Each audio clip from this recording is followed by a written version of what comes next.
We want to believe that there are shortcuts to success. We want to believe we can take a drug or we can do something that'll make it quick and easy. But the truth is, it takes grit, it takes persistence. So it's hard to understand what could happen to you in 10 years in a visceral gut way of what it means to have failed in life. And to me, failure in life is not having money. It's not realizing your potential. You're 60 years old and you said, I could have been this and I never did it.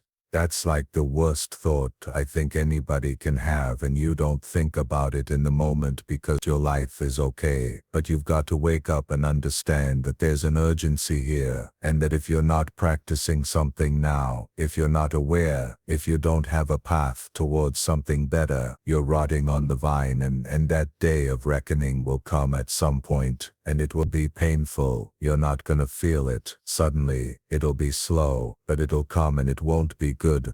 Music, the dreamers are the saviors of the world, as the visible world is sustained by the invisible. So men, through all their trials and sins and sordid vocations, are nourished by the beautiful vision of their solitary dreamers. Humanity cannot forget its dreamers. It cannot let their ideals fade and die. It lives in them. It knows them as the realities which it shall one day see. And no composer, sculptor, painter, poet, prophet, sage, these are the makers of the afterworld, the architects of heaven. World is beautiful because they have lived. Without them, laboring humanity would perish. He who cherishes a beautiful vision, a lofty ideal, in his heart will one day realize it. Columbus cherished a vision of another world, and he discovered it. Copernicus fostered the vision of a multiplicity of worlds and a wider universe, and he revealed it. Buddha beheld the vision of a spiritual world of stainless beauty and perfect peace, and he entered into it. Cherish your visions. Cherish your ideals. Cherish the music that stirs in your heart, the beauty that forms in your mind, the loveliness that drapes your purest thoughts, for out of them will grow all delightful conditions, all heavenly environment. Of these, if you but remain true to them, your world will at last be built. To desire is to obtain, to aspire is to achieve. Shall man's basest desires receive the fullest measure of gratification, and his pure aspirations starve for lack of sustenance.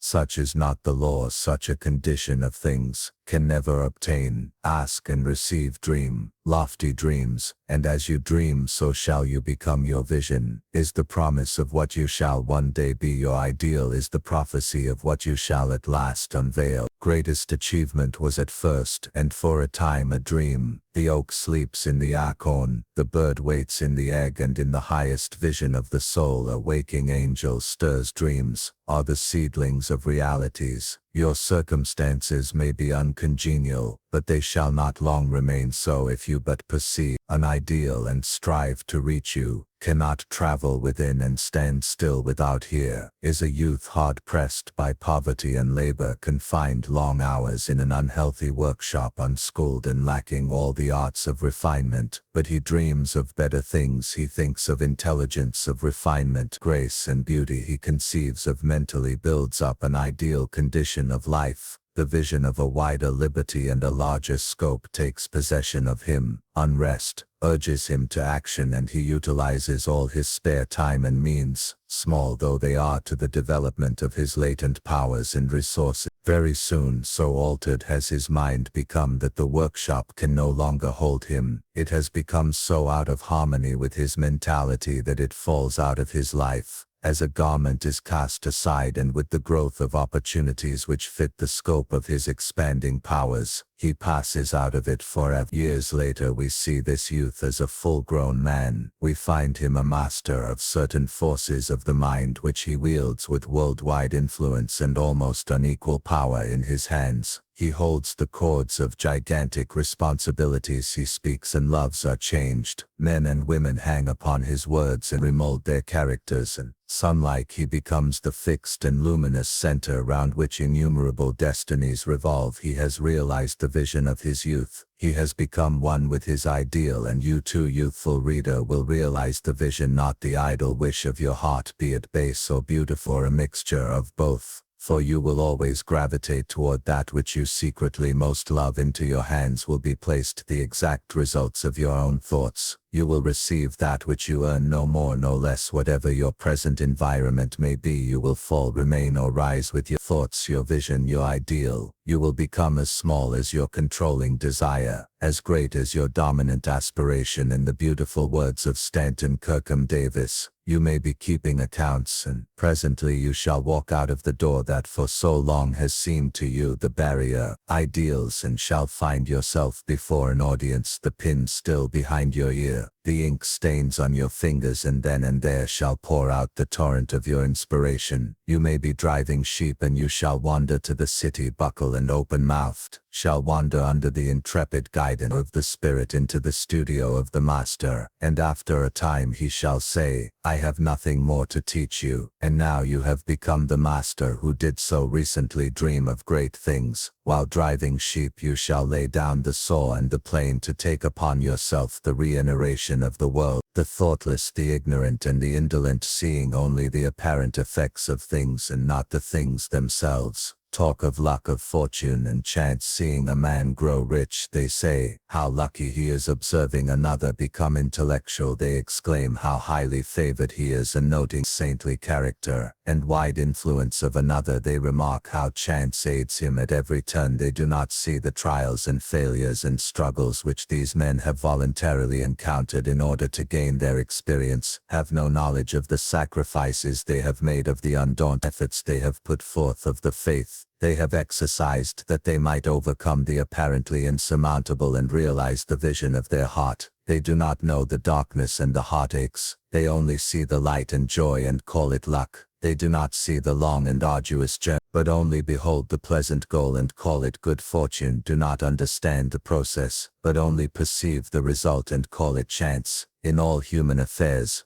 there are efforts and there are results, and the strength of the effort is the measure of the result. Chance is not gifts. Powers, material, intellectual and spiritual possessions, are the fruits of effort. They are thoughts, completed objects, accomplished visions, realized the vision that you glorify in your mind, the ideal that you enthrone in your heart. This you will build your life, by this you will become.